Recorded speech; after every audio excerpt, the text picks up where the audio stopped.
Real quickly, before the actual interview starts, it was believed during this interview that our interviewee, Mr. Toa Lhikan Hordika, had been able to purchase a solid 14-karat gold how. Unfortunately, as we found out after the fact, this turned out not to be the case. The how ended up being a fake. Now, there are a lot of stipulations as to whether this was purposefully done by the seller or whatnot. I'm not going to get into too many details, but everything has been sorted out, squared away with. Fortunately, that was not the case, so just keep that in mind as you listen. At the time, nobody knew. So, very unfortunate, but everyone had a great time still. We hope to have him on again. Enjoy the interview. 5, 4, 3, 2, 1.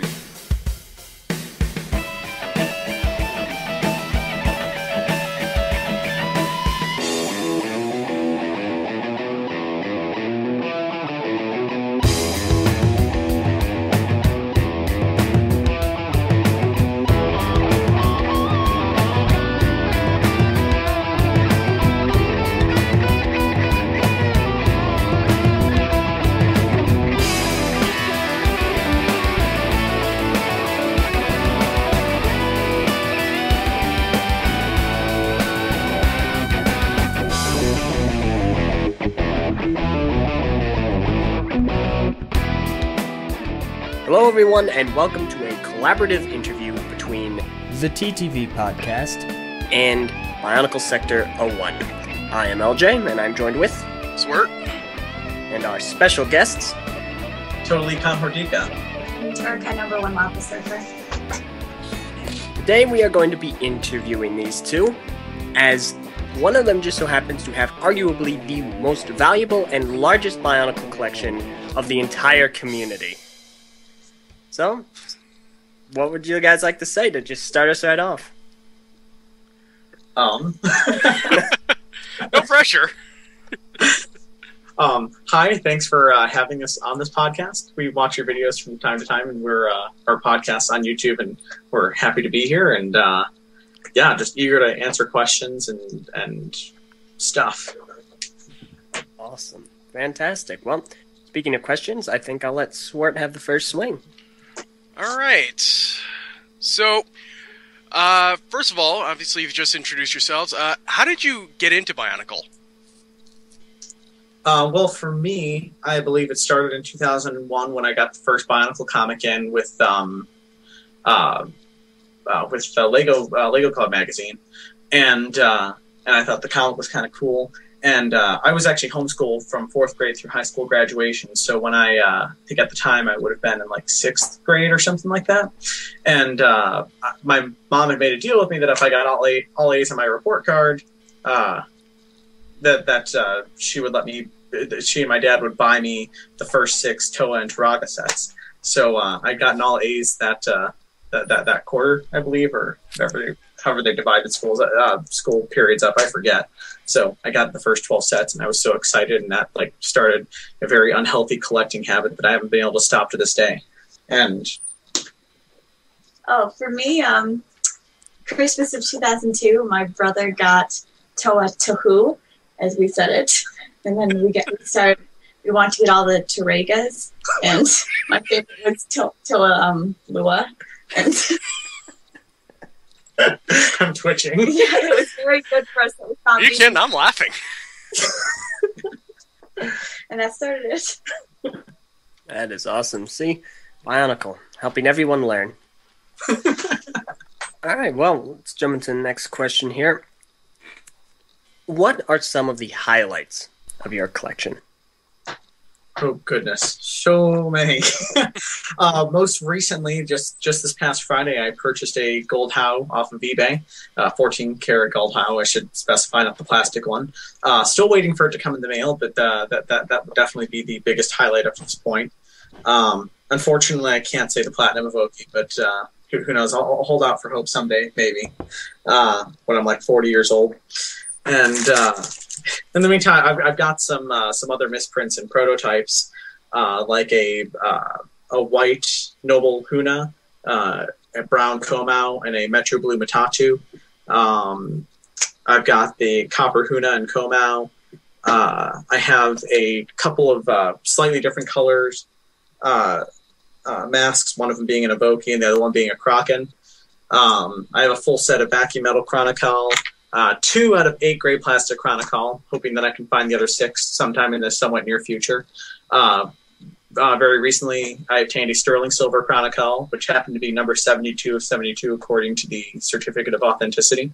I also have a white metal Chronicle, and I think that's it for like rare collectibles. I've got tons of stuff. Oh, and a gold Kanoka, and a few other Kanoka to mention, like Disc of Time that has no number on it, San Diego Comic-Con Kanoka, the Bionicle Kanoka that was given out to Lego Lego employees that had the Unity, Duty, Destiny insignia on it. And yeah, there's probably others, but I forget them. That's fantastic. All right, Swert? All right. So what would you say, based on those highlights, what is your most prized possession of the collection? Most prized part? Probably the gold How. Unfortunately, I can't hold it just yet, but I'm looking forward to it. Nice. Awesome. Yeah, we'll throw pictures up on the screen of that.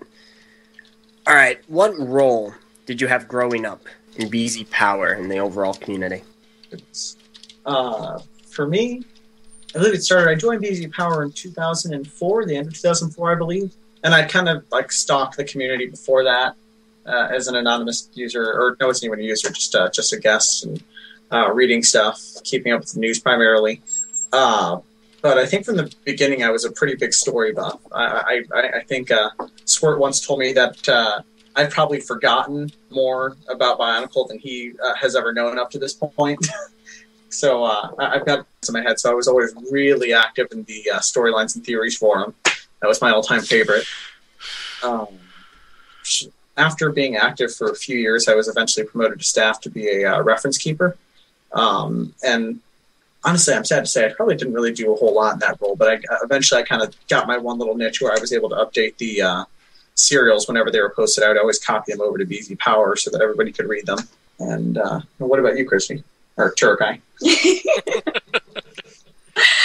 I joined BZP back in August of 2005.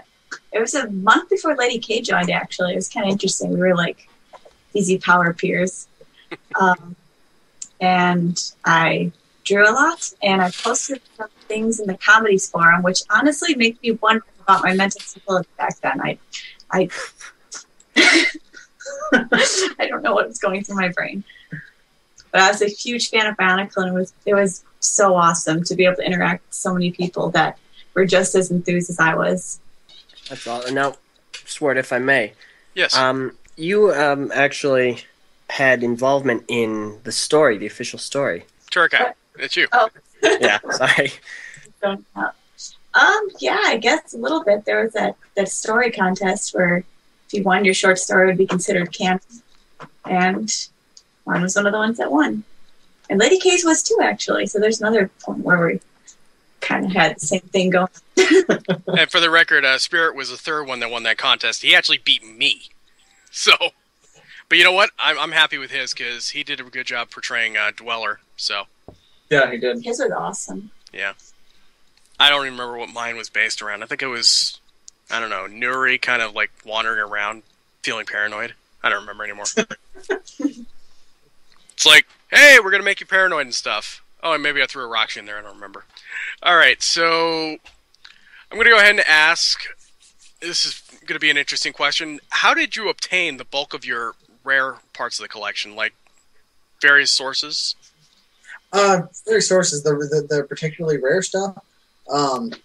Yeah, I think a number of things. I mean, it's been Bricklink, eBay, the buy, sell, and trade forum on BZ Power, and also another source who I was actually asked to not. So out of respect for him, I'm not going to. But this guy that found himself in a rough spot and needed some money, so I paid him money, and I got a lot of rare pieces out of it. So yeah, that was actually a big part, and that was almost. No, it wasn't quite 2 years ago, but it was probably like a year and a half ago that happened, and I got like lots and lots and lots of rare pieces. That's fantastic. Yeah, you have quite an extensive collection. I'll throw that up on the screen as well. All right. Cool. Now, you you also have some of the rare SSKKs. What is Sterling Silver Chronicle? Yes, I have one of them. All right, that one's fairly important. How does it feel having number 72 out of the 72? It feels pretty awesome. I mean, I guess the number, not really even being relevant to what I'm about to say. It kind of just feels good. I mean, after what is it? This year is 2014, so it's been 11 years since the Sterling Silver Chrono were first packaged. So it feels pretty awesome just having one finally. I mean, talk about delayed gratification. I wasn't even sure if I'd ever get one, and then this opportunity came up where it was on eBay like almost a month ago, and I was like, oh my gosh, have to get. And thankfully I have the Bionicle fan wife who is all for it, which is absolutely awesome. So I mean, it feels cool. I mean, it's awesome. It's I mean, I would have been happy to get any of them really, but to have that one, it's pretty. I don't even know what the word I'm looking for is. It's kind of awe-inspiring to a certain extent, especially when I look at the certificate of authenticity. I'm just like, wow, it's the last one. Like, cool. So this is going to be an interesting question, Turakii. How do you feel about him having this gigantic collection? Like, it's got to be overwhelming, isn't it? Yeah. Every time we have people over for dinner, he walks them all around our apartment and shows them. How many closets do we have? Probably 9. 9 closets. Well, not all of them are full of Legos, though. There's 1, 2, 3, 4, 5, 6. 6 of them. Yeah, so he walks them all over the apartment, and then when he comes back with them, their eyes are always really wide. They're like, I didn't know there were this many Legos in the world. Well, and usually I think, like, the word kind of spreads on it. Like, one person comes, usually people ask me, like, what am I into? Or people are like, oh, I've heard so much about your Lego collection. Let me see it. It's not like I'm just bringing it up out of nowhere. It's like, hey, want to see my Lego collection? No, that's true. Yeah, people actually will just ask, hey, I've heard about it. I want to see it. So it's pretty cool. The little 13-year-old in me who still obsesses and has Mask of Light memorized, it's pretty proud, I guess. That is cool. That is just really cool. All right, well, out of this entire collection, which is huge, how many repeats of collectibles / rare stuff / anything do you overall have? I don't have a whole lot of duplicates anymore at this point. I think at one point I had like 5 white metal Chronicle and like 5 or 6 gold Kanoka because I was just buying them.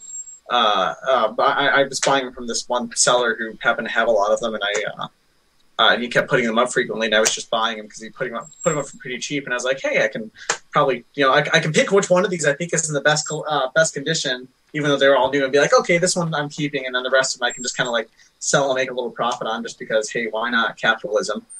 Sorry, that wasn't a political statement or anything. I was just kind of being facetious.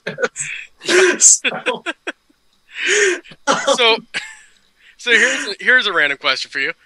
What made you want to actually start an actual, the rare collectibles collection? I mean, obviously you were a Bionicle fan, but what made you want to just start building this gigantic collection? I guess I kind of showed up kind of late to the game with all this, because really I didn't start putting together all of the rare pieces until after Bionicle was discontinued, come to think of it.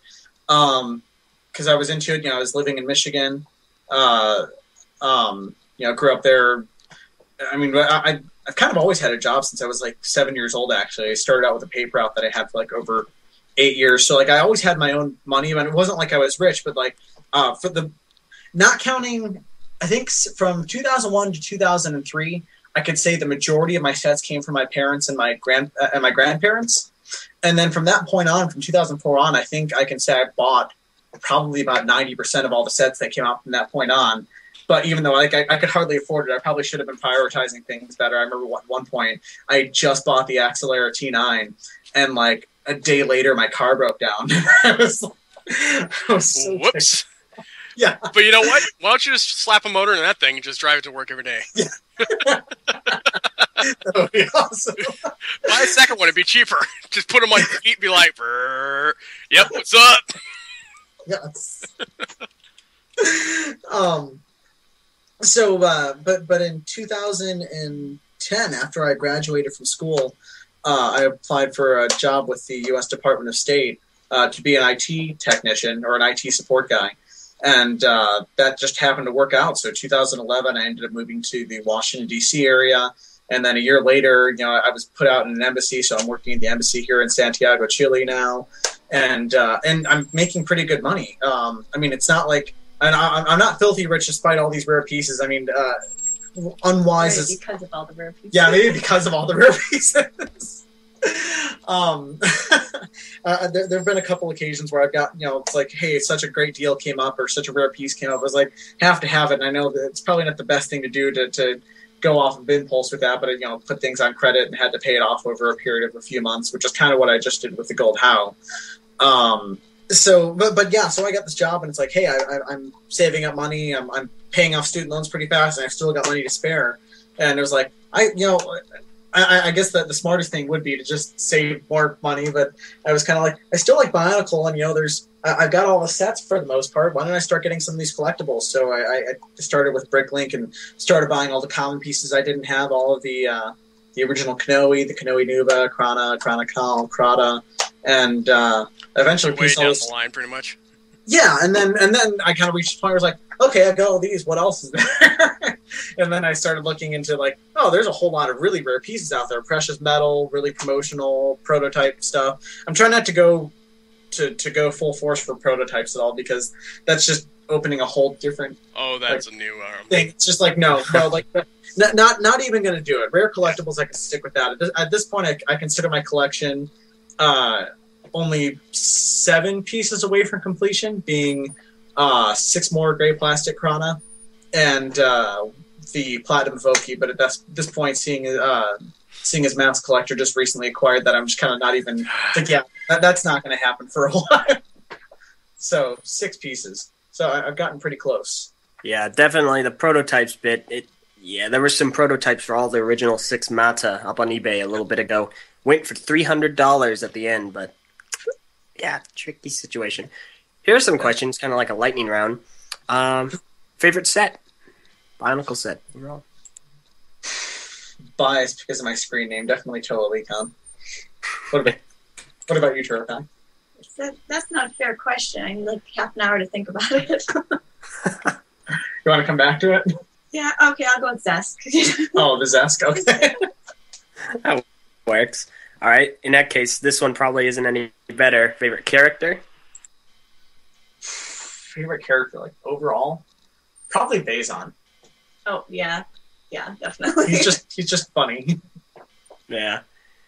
Now, I'm sure you have a lot of these, considering you just bought the Gold How. Do you have a proudest moment of being a fan? Oh gosh.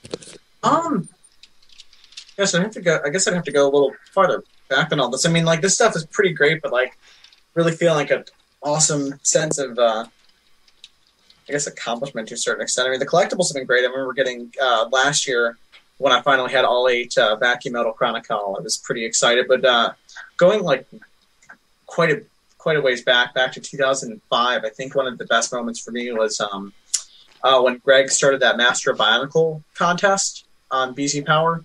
I don't know if anybody remembers that. I think I remember that one. Yeah, well, God, what was it? Very, very long story short, I actually ended up missing the deadline to say, like, yes, I want to be a part of this, because I was actually in Mexico with my mom and my grandmother, because my grandmother was getting some dental work done down there because it was cheaper, and she lived in Texas. I should say that. Okay, then it's logical. Yeah, it was logical. Yeah, so she flew halfway across the country to do that. No. So we were, and she originally immigrated from Mexico, so she'd get back in with no problems. I think the border was still sort of kind of open at that point. I don't even think we didn't even need passports at the time. So I was in Mexico for like a week, and I came back, and then I found out that I'd missed the opportunity, and I contacted Greg, and I was like, I'm so sorry. Like, I swear I have a legit excuse for having missed this. Is there any way I can still make it? Even though I didn't get anything out of it, I didn't win. Like, I just thought the recognition from Greg Farschi, that was a pretty cool moment for me. So, what about you, Christine? Sure, I can't keep your name straight. I forgot the question. What was your proudest moment as a fan? Oh. You're supposed to say when you married me. No. But that was your answer, Vance. I mean, Okay. since we're throwing real names out. I guess I could throw out having Maku and Huki on top of the wedding cake. That was Yeah. kind of That was cute. That was really cute. I remember that. I think everybody got a photo of that, didn't they? Yeah, I think they Like, did. everybody and their mother, pretty much. It's like, oh, look, the little Bionicles. Yeah. Yes, they said that. And oh, look, I think they're almost dressed up like... I think, weren't they dressed up with like a little frosting to suggest they had a suit and tie on and a wedding dress? Or was I thinking wrong? I think that... Makuto of Bubbles actually made a little veil and a bow tie for them. Yeah. That was awesome. Oh, yeah. That is great. Now, back on our podcast, we have a little thing where we have guests and one of our hosts asks a question. Now that you have the gold how, what are you going to do next? Gosh. Like, just in general with life, or as far as my Bionicle collection goes? Anything. There's, yeah. Let's see, paying off the gold how on the credit card. Good answer. Christy and we're expecting our first baby come this July, so we're still working on preparing for the baby. So focusing on that, that's a big thing. Congratulations. Big? I thought it was stupendous and exciting and. Yes. No, it is. Well, yeah, I know. I don't think any parent knows what they're doing. Anybody can actually be like, "Oh yes, I am so prepared for this," but like it's a little nerve-wracking, but it's exciting at the same time. It's even though I know it's totally not the same thing as parenting. Christy and I are both the oldest in our family. She's the oldest of 6. I'm the oldest of 4. So I feel like I think we can confidently take care of babies. Change diapers, catch vomit in our hands. Sorry, I hope that wasn't a little too gross, but we've done this stuff. It's like I think we're pretty well geared up. Yeah, you're better off than I am. You're better off than I am because I was the youngest of my family of just 3. Well, and then also Bionicle's not my only interest. I've also been a huge fan, particularly of Marvel comic books. Nothing against DC. I've just always been more drawn to like Spider-Man and stuff, particularly. And I'm happy to say that my little brother, who is 14 years younger than me, I made sure that one of his first words after Mama and Dada was Spider-Man. Except he said Spy-Man, but that kind of gets the point across. Like, okay, if I could do this to my little brother, I know I can do this to my own son someday. I could do this right. So we had another question related to your collection, and I think that'll be the last of the collection questions. How much would a collection you estimate? Oh gosh, that's a good answer. I don't even know. That's I don't know. That's almost depressing to think. Like, my student loans are probably paid off. I could probably have bought a house already. All this other stuff, but had I not spent any of this money on Bionicle. Maybe not the house part, but definitely the student loans, probably. Oh gosh. Considering I've also recently, within the last year, purchased doubles of almost every set, so I could build, so I could have all the combiner and alternate models as well, which I'll be posting more pictures of probably at the end of this month. I mean, I don't know if I could, if I were actually able to sell it all in like one big bulk thing and actually get at least retail value and then like estimated collectible value for some of the rare parts that were never actually sold. I mean, gosh, that'd have to be between like $15,000 and $20,000. I mean, maybe not that much, but like that's. I mean, especially when you throw the gold how in there now. Like, yeah, definitely, it has to be at least 15,000. How many platinum evokis can you get with your collection? That's a good way of gauging it. 3. Considering Mass Collector paid $15,000 for the Platinum Evokie, I'd say I could probably buy like 1 1/3 with my Bionicle. 1 1/3? Okay, there you go. 1 1/3 Platinum Evokies. Alright. For a second there, I thought you said My Little Evokie. My Little Evokie.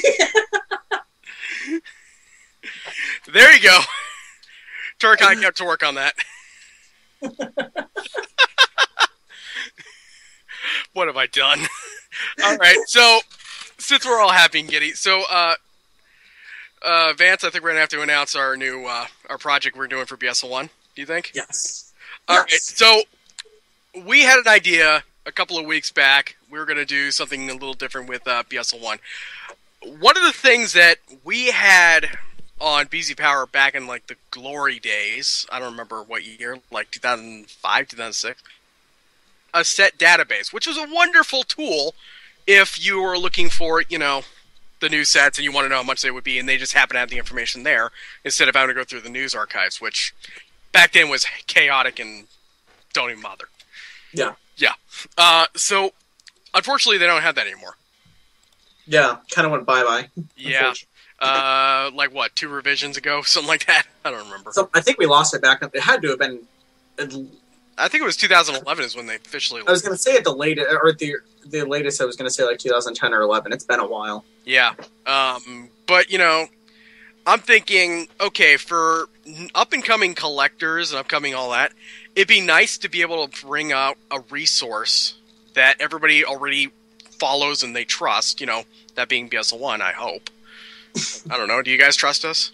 That's where I go for all my Bionicle reference. There you go. And, well, that's where I go for Bionicle reference, too. Wonder why. And I'm thinking, well, okay, we're trying to buy off, like, eBay or whatever, they can have a resource where they can go and look and say, oh, so this particular set costs this much when it was brand new, and if it's, you know, whatever, and say, okay, so, yeah, maybe that'll work. It would be an awesome resource for people who are looking to buy it based on what the original price was. And it's also, we're going to have, like, checklists of, like, you know, collectibles. That's another option. So basically, we're building a SAT database. That's the end of it for BS01. Now, it's going to be built right into the wiki. It's not going to be a separate site or anything. It's going to be right there on BS01. We're still in the process of working on the last bits of pieces we're going to do with it, and then we're just going to build up a template, which, fortunately, I have one of my coders right here who is, you know, kind of floating around. He's probably going to be on page with us when we get something more solid. Awesome. And so, would you like to go ahead and say how much information you've already collected for this? Yeah, so far, I've already compiled a list, a spreadsheet rather, of like pretty much every set. I think I'm short by maybe like 15 or 20 sets or so. Just like promotional ones, but like all of like the main things that came out between 2001 and 2010. I've got all of them recorded, set numbers, names, price in USD and euros, if available, and where it was exclusive to, if it was an exclusive set or anything like that. What collectibles came with it, and I feel like I'm missing something, but quite a bit of information. I know. I'm not sure if I want to do this right away just yet, but in the future, like maybe when we get this thing rolling and we can include an average sale price, like maybe from records on Bricklink and stuff, which show like, you know, this is how much this is sold for in recent times. So right. like we're going to look at doing like a public API if they have one, which see exactly. So yeah, so I've gotten all that, and I've also made a text only, but I've made a comprehensive collectible list of everything ranging from Kanoe to Ratuka. Nothing beyond that because I don't know. At that point, yeah, there's nothing else really. Yeah. But you know, it's safe to say you probably built this just by staring at your shelf one day, but like, what is up there? Okay, that. And I mean, the list will be a downloadable file, if I recall. We're going to make it a PDF format is what we were looking at. Or, well, we might do a PDF format. We might also do an Excel document format. I think we'll look at some, you know, open source stuff so that for people that like Mac or whatever, they can probably download it from those as well. Yeah. Me personally, I'm going to have a Windows, so it won't matter. Just saying. But, you know, Metax actually does have a Mac, I believe, so, you know, it's good to have open source. We'll have ideas. We'll come up with ideas. Yeah.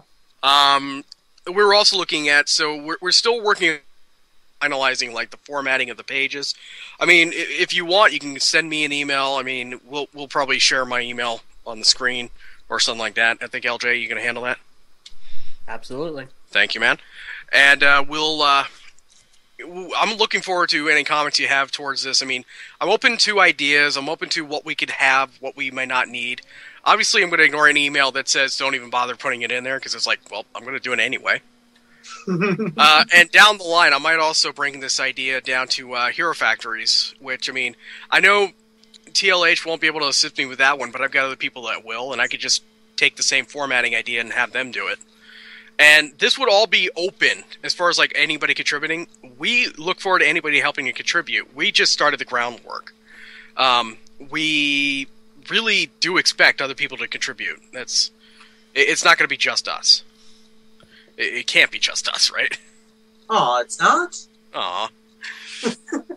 But we also, what we're planning to do is we're going to integrate them into the original character pages and other such things like a vehicle page. So there'll be links to the set page, and we'll also put maybe an embedded, instruction sheet. I might host all the instruction sheets on BS01 directly. Still working on that idea. But that gives you an idea of what we're coming up in the next couple of months here. Mm-hmm. Yeah.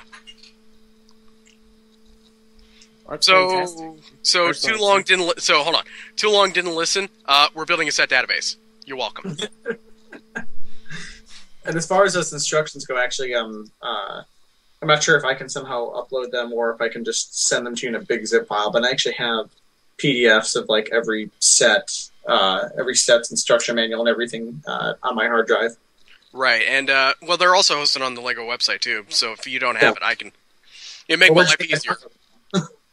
Yeah, it just makes my life easier not having to download every single file first. Yeah. Anyway, Yeah. Go ahead, Eljay. I don't know. I'm just really excited for that. That's a very useful tool, especially for set reviews. Yo, yeah, I was about to say. Oh, and the other thing is, we plan on putting, just as an exclusive for you guys, we're putting TTV reviews on our pages as well as maybe BZ Power reviews of any set, so that if BZ Power had a set review of it, it'll get posted. But if it has a TTT review, it gets posted first. Thank you. Oh, It's excellent. Appreciate it. So yeah, well, looking forward to that, especially. Mm-hmm. So I guess, is there any wrap-up thoughts that we have? All right. Yeah. Are there any other words that you'd like to impart with? I'm sure there are, but there's nothing that comes to mind because all of a sudden I was put in the spotlight and I just my mind blanked out. Yeah, no, that happened to Greg when we interviewed him. We asked, so do you have any inspirational words for the community? And he said, no. No. That was awkward. Bionicles, get over it. That's what Greg has to say. Well, he elaborated, but... Well, thank you, both of you, for coming on, taking the time out of your lives to have this interview with us. It's much appreciated, and we really enjoyed talking to you. Well, thanks for having us, and we enjoyed talking to you guys as well. We'll happily do this again any time if there's anything more you feel you could get from us. Well, I don't know. Are you scheduled for next week? I'm sure I can make time. Yeah, I'll have you on for a TTV episode. Oh, that'd be fun. Yeah. Cool. Actually, here's another question. Do you know anything about Chima? No. Good. Well, No. or Hero Factory for that. that's fine. Dude, But, how many people really watch Hero Factory at all? Think about it. I don't hate it. I just I felt resentful towards it at first, and because it replaced Bionicle, and then I don't know. Like I tried getting into it a little bit, and it just didn't really click with me the same way Bionicle did. And then I started twitching. That was it 2 years ago when I think it was on BS01, or it might have even been last year when you did the I think it was the April Fool's prank or something. Last year's. Was it last year's when Greg confirmed that the Hero Factory and Bionicle universe were in fact connected? And I just twitched. I started twitching. I was like, no, that means I have to start collecting it and get to the story. Okay, to be fair, you should have realized when April Fool's prank, because the other part I mentioned was that the rest of 2003 on happened in Joller's mind as he's slowly dying. Actually, I think maybe I took that part out. I think I might have taken that part. Well, but I remember I was talking to you in real time as I was reading it, so I hadn't gotten to that part yet. I was just reading about the whole universes being connected thing and freaking out. All right. Well, again, I apologize. Don't murder me.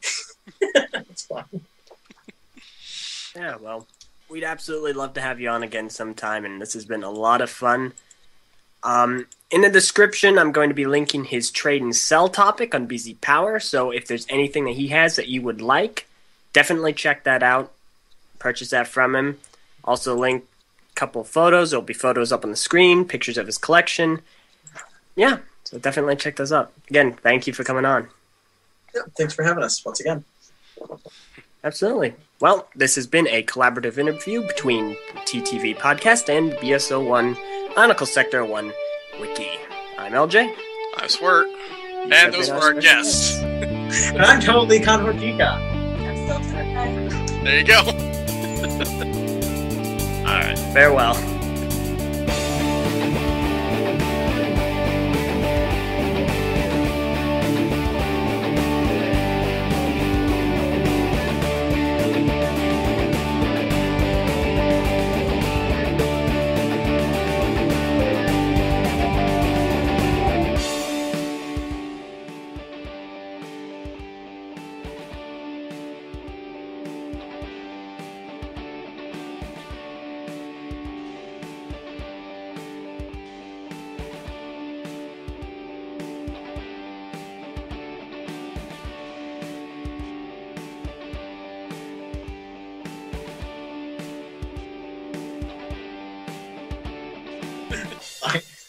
You know what? No, I know how we should end this. Yeah.